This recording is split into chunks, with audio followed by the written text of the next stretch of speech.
सबके जीवन में ऐसा प्रसंग अवश्य आता है कि सत्य कहने का निश्चय होता है हृदय में, किंतु मुख से सत्य निकल नहीं पाता। कदाचित किसी दूसरे की भावनाओं का विचार आता है मन, दूसरे को दुख होगा ये भय भी शब्दों को रोकता है। तो ये सत्य क्या है?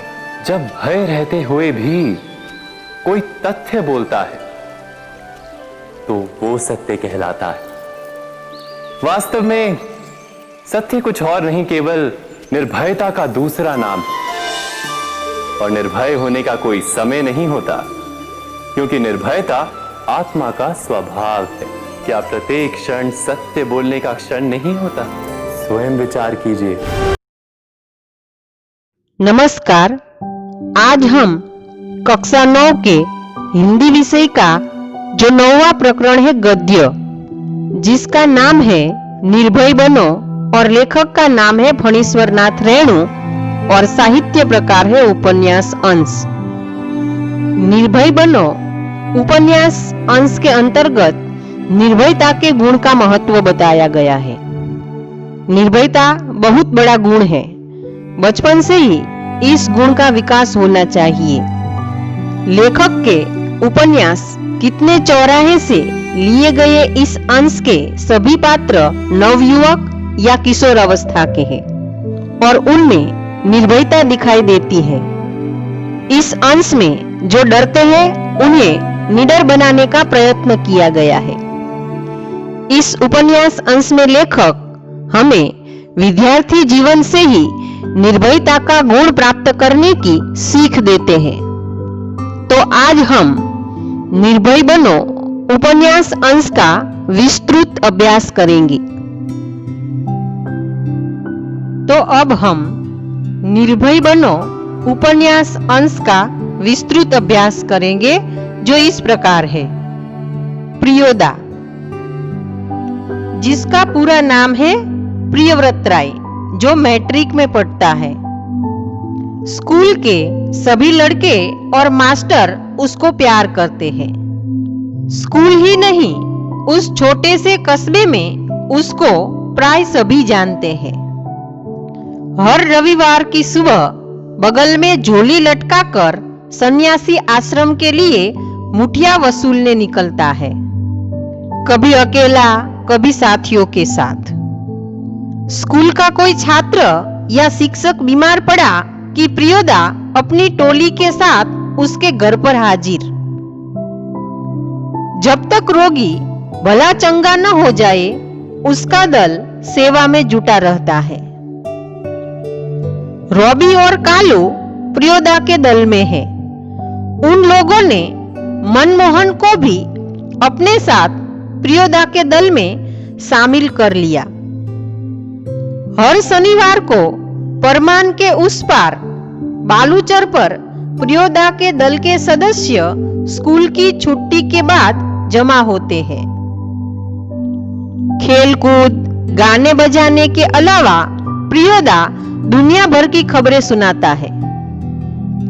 रविवार का प्रोग्राम तय करते हैं। किस मोहल्ले में कौन जाएगा मुठिया वसूलने, किस बीमार की सेवा करने कौन कौन जाएंगे। उस दिन मनमोहन का परिचय देते हुए कालू ने कहा था, प्रियोदा, यह मोना मनमोहन खूब तेज लड़का है, क्लब का सदस्य होना चाहता है। प्रियोदा ने मनमोहन को सिर से पैर तक देखकर पूछा था, भारतवर्ष के एक ऐसे आदमी का नाम लो जिसे लोग भगवान का अवतार समझते हो। मनमोहन ने कहा, महात्मा गांधी। ठीक है, तुम पढ़ लिख कर क्या बनना चाहते हो?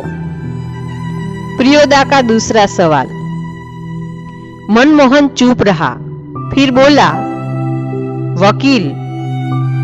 सभी ठठाकर हंसे, लेकिन प्रियोदा गंभीर ही रहे।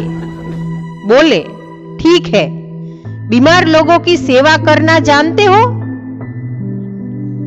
सीख लेंगे। शाबाश, यदि रोगी हैजा से पीड़ित हो तो? मनमोहन चुप रहा, क्योंकि हैजा के नाम से ही उसे डर लगने लगता है। गाना जानते हो? जी। तैरना? जी नहीं। प्रियोदा ने सूर्य नारायण नामक सदस्य से कहा, सूरज, मोना तैरना नहीं जानता। सीख जाएगा, एक दिन उठाकर पानी में फेंक दूंगा, खुद तैरने लगेगा। सभी हंसे। सूर्य नारायण पढ़ने में कमजोर है, लेकिन शरीर उसका मजबूत है। रोज 100 दंड बैठक करता है।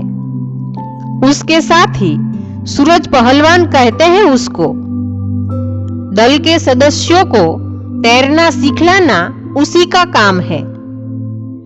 उस दिन सभी ने नए सदस्य मोना यानी मनमोहन से गीत सुनने की इच्छा प्रकट की। मनमोहन पहले लजाया, किंतु जब प्रियोदा ने आग्रह किया तो उसने खखार कर गला साफ किया। कौन गीत गाए वह? उसने शुरू किया। राम रहीम न जुदा करो भाई, दिल को सच्चा रखना जी। गीत समाप्त होने के बाद प्रियोदा बोले, वाह, बहुत मीठा गला है तुम्हारा। कालू, तुम प्रभात फेरी वाले दोनों गीत मोना को सिखा देना। सूरज पश्चिम की ओर झुक गया। बालूचर पर लाली उतर आई। परमान की धारा पर डूबते हुए सूरज की अंतिम किरण झिलमिलाई। पखेरु दल बांधकर बांसबन की ओर लौटने लगे। प्रियोदा के दल के सभी सदस्य पंक्ति बांधकर लौटे। पुल के पास एक गाड़ीवान तन्मय होकर गीत गा रहा था। भोला गरीब का दिन पहिया हरब, भोला गरीब का दिन। सूरज ने भी उसी सुर में सुर मिलाकर गाना शुरू किया। एकटा जे लोटा छल, बेटा छल तीन पनिया, पीबेत काल लोटा ले लक्षिन। कृत्यानंद झा ने कहा, विद्यापति की लाचारी है। लाचारी? लाचारी?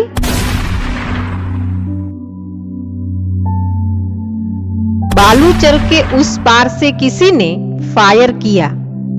एक पखेरु बालू पर गिरकर छटपटाने लगा।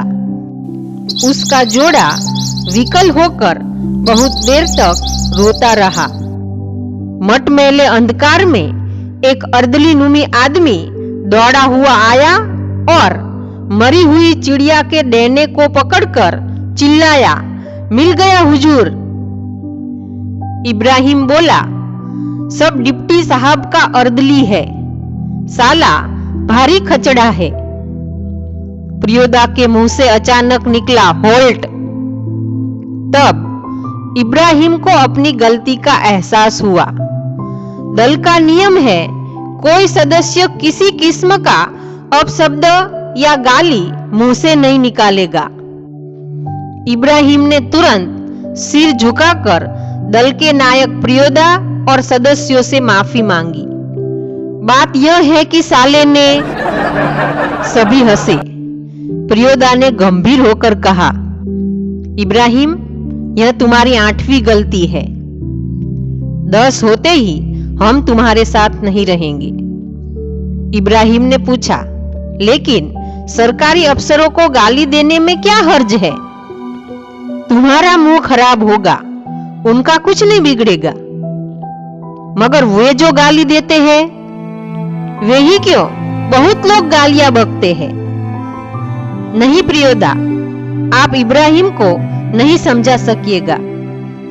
वह महीन बात देरी से बूझता है। मैं समझा देता हूं। देखो इब्राहिम, यदि क्लब का मेंबर रहना है तो इसके रूल्स को मानना होगा। नियम है कि कोई सदस्य आपस में बातचीत के सिलसिले में कोई खराब शब्द नहीं बोलेगा। जानते हो ना? बस बात खत्म। सहुआइन धर्मशाला के पास आकर सभी ने एक दूसरे से विदाई ली। कालू ने कहा, मोना तू रास्ते में डरेगा, मैं जानता हूं, चल मैं पहुंचा दूं। प्रियोदा ने कहा, मोना डरता है, मैं उसे पहुंचा दूंगा, तू घर जा कालू। रास्ते में प्रियोदा चुप रहे। एक सुनी जगह पर आकर रुक गई। सड़क के दोनों ओर बड़े बड़े पीपल के पेड़, दोनों ओर बहुत दूर तक खंडहर और मैदान।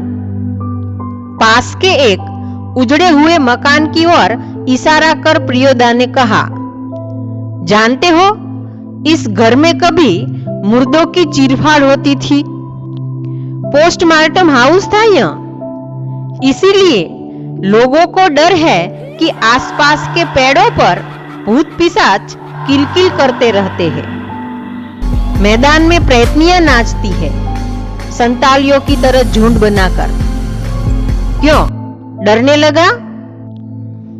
अकेले यहां आ सकते हो? जी नहीं। प्रियोदा हंसे, बोले, देख मोना, भूत प्रेत ऐसे आदमी को कभी नहीं तंग करता जो 10 का काम करता हो। तुम्हारी उम्र में मैं भी डरता था। मेरे गुरु महाजन ने मुझसे हंसकर कहा कि 10 का काम करने वाला तो खुद भूत होता है, उसको भूत क्या कर सकता है। चलो शुरू करो वह गाना, राम रहीम ना। मनमोहन गाने लगा, राम रहीम न जुदा करो भाई, दिल को सच्चा रखना जी।